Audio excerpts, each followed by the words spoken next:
ඇයි ඒ කෑම එකේ තියෙන පොල් සම්බුලුයි බතුයි? මෙයා බනිනවා මට මේ ජරාවද කන්න තියෙන්නේ. බැනලා ඉස්කෝලේ යන්නේ අම්මට.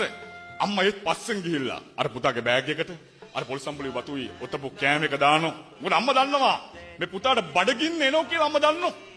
පුතේ ඒ වගේම මේ පුතා ඉස්කෝලේ ගිහිල්ලා ඉන්නකොට අර වගේම බඩගිනි වුණා. මෙයා යාගේ යාළුවත් එක්ක අර කෑම එක බෙදාගෙන කනකොට මෙයාගේ යාළුවා කියනවා ඔයාගේ අම්මව මට ඊයේ හම්බුණා කියලා.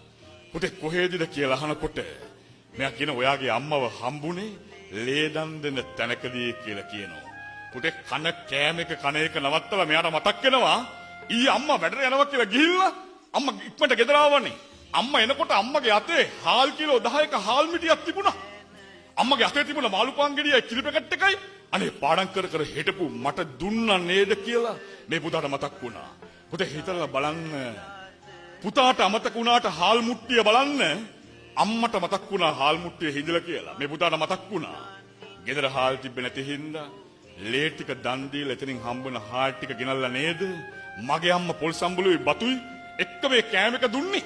හැම අර ලේ දන් දෙන කෙනෙකුට පුතේ කලන්ති දානවට දෙනවා අර කිරි පැකට් එකයි මාළු පාන් ගෙඩියයි. අනේ අම්මා ඒකත් කන්න නැතුව ඉනේ ගහගෙන ඇවිල්ලා මට දුන්න නේද කියලා මේ පුතාට මතක් වෙනවා. හැමදාම අම්මට වැදලා යන පුතා එදා අම්මට වැදලා නෙවෙයි ගියේ. අර කෑමකට වැන්දා. නලලට අත් දෙක තියලා කෑමකට වැන්දා. ගෙදර ගිහලා අම්මයි කකුල් දෙක අල්ලලා වැන්දා කිව්වේ. අම්මේ මං කවදාවත් මගේ අම්මට සැරෙන් වචනයක් කියලා කෑ ගහන්නේ නැහැ කියලා. පුතේ අද වෙනකන් ඔය වචන සැර වුණා නම් අම්මගේ ඉස්සරහා. අදින් පස්සේ වචන නවතින්නේ. මොකද මේ ජීවිතේ දිනනකන් අම්මා බලාගෙන ඉන්නෝ. ඔය වැස්න කඳුළු වලින් කියන්නේ මම ජීවිතේ දවසක මගේ අම්මව දිනවනෝ කියලා. අර විශ්වවිද්‍යාලේ ගේට්ටුව ළඟට මගේ අම්මා එයි එක දවසක අම්මට තියෙන හොඳම ඇඳුම ඇඳගෙන පුතේ හිතන්න අන්න එදාට කියන්න අම්මේ අම්මා හින්දා මම ජීවිතේ දින්න කියලා. මොකද අද මගේ යාළුවෝ අඳින ඇඳුම් දිහා මගේ අම්මා බලලා කියනවා ඇති මටත් ඒ ඇඳුම මගේ පුතාට අරන් දෙන්න තිබුණා නම් කියලා.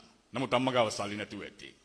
හැබැයි පුතේ මම ජීවිතේ දිනපු දවසට මේ ලෝකේ තියෙන හොඳම ගවුම අරගෙන මගේ අම්මට අරන් දෙන්න මට පුළුවන්. ඒක තමයි මේ ජීවිතේ තියෙන ඕන හීන. අපි හැමෝම අපේ අම්මව දැක්කා. අපි හැමෝම. හැබැයි මේ ලෝකේ ඉන්න පුතේ දරුවෝ ඕන තරම් තාමත් එයාගේ අම්මව දැකමු නැති දරුවෝ.